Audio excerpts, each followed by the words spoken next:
আরে ৭১-এর চেতনা এবং জুলাইয়ের চেতনা এক এবং অভিন্ন।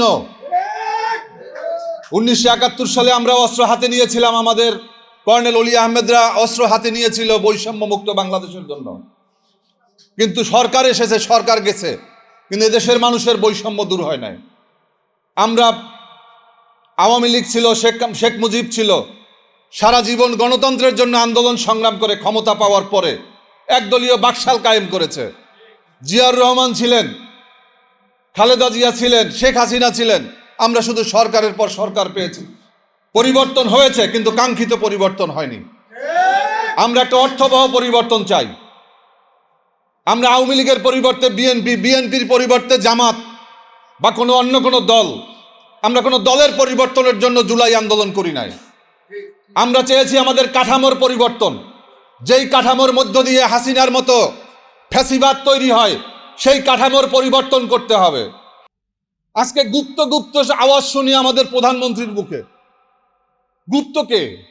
যারা বাংলাদেশে আন্দোলন সংগ্রাম করেছে তারা গুপ্ত, নাকি যারা বিদেশে ছিল তারা গুপ্ত? যারা শিলংয়ে ছিল তারা গুপ্ত, নাকি এখানে যারা বুক পেতে গুলি খেয়েছে তারা গুপ্ত? যারা নিজেরা অস্বীকার করছে যে আমাদের কোনো অবদান, আমাদের কোনো সমর্থন নাই এই জুলাই আন্দোলনে, তারা গুপ্ত? নাকি যারা বিবৃতি দিয়ে, বক্তব্য দিয়ে নেতাকর্মীদেরকে রাজপথে গুলির মুখে ছেড়ে দিয়ে ভূমিকা রেখেছে তারা গুপ্ত? আপনারা নতুন নতুন বয়ান তৈরি করতেছেন মানুষের মধ্যে। আজকে যে আওয়ামী লীগ নতুন করে স্লোগান তুলছে যে হাসিনার, তারেকের চেয়ে হাসিনা ভালো ছিল, আমরা এই বক্তব্য এখনো দিতে চাই না। আমাদের জোটের নেতা উপস্থিত আছেন, আমি মনে করি এখনো আমরা সরকার পতনের আন্দোলনের দিকে এখনো আমরা যাই নাই। আমাদের দাবিটা আপনারা পূরণ করেন। আমাদের দাবি হচ্ছে জুলাই সনদ বাস্তবায়ন করতে হবে, গণভোটের রায় বাস্তবায়ন করতে হবে। একটাই দাবি, আমাদের নতুন আপাতত কোনো দাবি নাই। গণভোটের রায় বাস্তবায়ন চাই। আমরা রাষ্ট্রের কাঠামোর মেরামত চাই।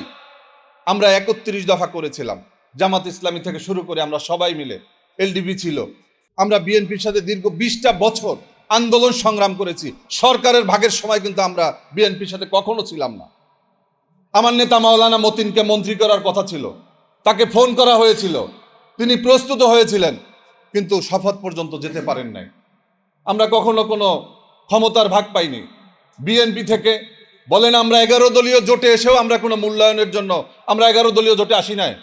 কই, আমাদের কেউ তো জোট থেকে নির্বাচনও করে নাই। আমরা আন্দোলন সংগ্রামে আমাদের সব সময় ভূমিকা ছিল।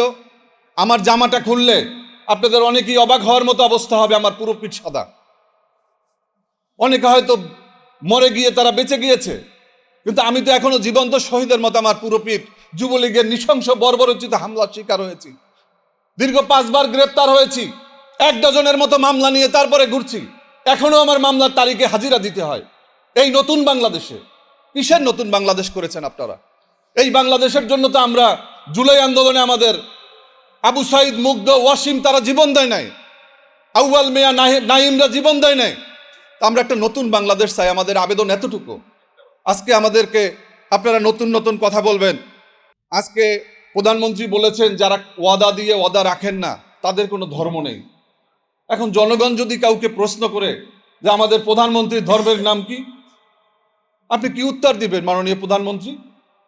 আপনার কথাই তো আপনি ধরা খেয়েছেন। আমরা তো কোনোদিন কল্পনা করি নাই যে বিএনপি আজকে এরকম আমাদের সাথে গাদ্দারি করবে, বেইমানি করবে, জাতির সাথে প্রতারণা করবে। কারণ আমরা সিগনেচার করেছিলাম একত্রে ডক্টর ইউনূসকে সামনে রেখে সংসদ ভবনে। সেখানে উল্লেখ ছিল যে আমরা কোনো প্রশ্ন তুলব না, আমরা আদালতে যাব না এই জুলাই সনদ নিয়ে। আজকে আমাদেরকে কথা বলতেছে, আন্দোলন করা লাগতেছে। আমাদের এই নতুন বাংলাদেশে জুলাই শহীদদের বিচারের জন্য আমাদের আন্দোলন সংগ্রাম করা লাগতেছে। লজ্জা লাগে। তারপরও বিএনপি ক্ষমতায়। আপনারা যেভাবেই হোক ক্ষমতায় আসছেন, ক্ষমতায় আছেন, আপনারা ক্ষমতায় থাকেন, কিন্তু আমাদের অঙ্গীকার, আমাদের আকাঙ্ক্ষাকে কোনোভাবে গলা টিপে হত্যা করার চেষ্টা করবেন না, তাহলে ক্ষমতায় থাকতে পারবেন না। কারণ আমরা যদি বলি যে হাসিনা মতো আপনাদেরকে যেতে হবে, অনেকের কষ্ট হয়। আমরা দেখলাম যে গত কালকে না পরশু দিনে একজন প্রতিমন্ত্রী, তিনি যেভাবে বগল দাবিয়ে, যেভাবে উস্কানিমূলক বক্তব্য দিয়েছেন রাজপথে নেমে, আমরাও যদি রাজপথে নামি কি হবে? কি হবে? আমরা এই আজকে 2 তারিখ, এই 2 তারিখ ছিল অবস্থান কর্মসূচি। পুলিশের বাধা, আওয়ামী লীগ, যুবলীগ, ছাত্রলীগের বাধা উপেক্ষা করে এখানে আওয়ামী লীগের অফিসের সামনে তাদের নেতারা যেভাবে মরে মরে বসেছিলেন, সমস্ত রক্তচক্ষুকে উপেক্ষা করে তারপরে কিন্তু আমরা শহীদ মিনারে গিয়েছি। আমরা কোনো কিছু পরোয়া করি নাই। নতুন বাংলাদেশের জন্য আমি খুলনাতে বলেছিলাম আমাদের প্রধান অতিথিকে, মাননীয় প্রধান অতিথি, 1 মাস বিএনপি বুঝেছে 1 মাসের ভিতরে বোধহয় পতন ঘটানো।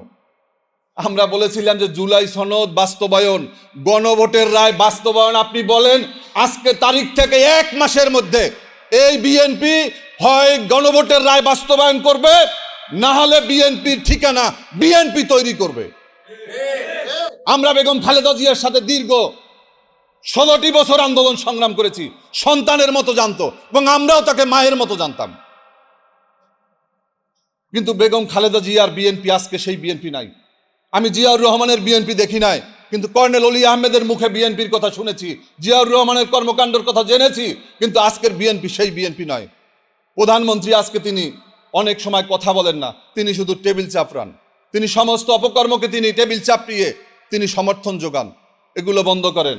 হয় সালাউদ্দিনকে প্রধানমন্ত্রী করেন, আপনি বিএনপির চেয়ারম্যান হন, জুলাই সনদ গণভোটের রায় বাস্তবায়ন করেন। আমরা যেই সিদ্ধান্ত নিয়েছি সেই সিদ্ধান্ত আপনাকে মেনে নিতে হবে। তা না হলে 1995 সালের সেই তত্ত্বাবধায়ক সরকারের কথা মনে করতে হবে। বিএনপির বন্ধুদের, আপনারা সবসময় সব কিছু মেনে নেন, কিন্তু পানি ঘোলা করে মেনে নেন। আমরা চাই না বাংলাদেশের মানুষের সামনে আপনাদের সেই ঘোলা পানিতে আপনাদেরকে আমরা বাধ্য করি। আপনারা আপনাদের মতো মেনে নেন। আপনাদের সবাইকে ধন্যবাদ।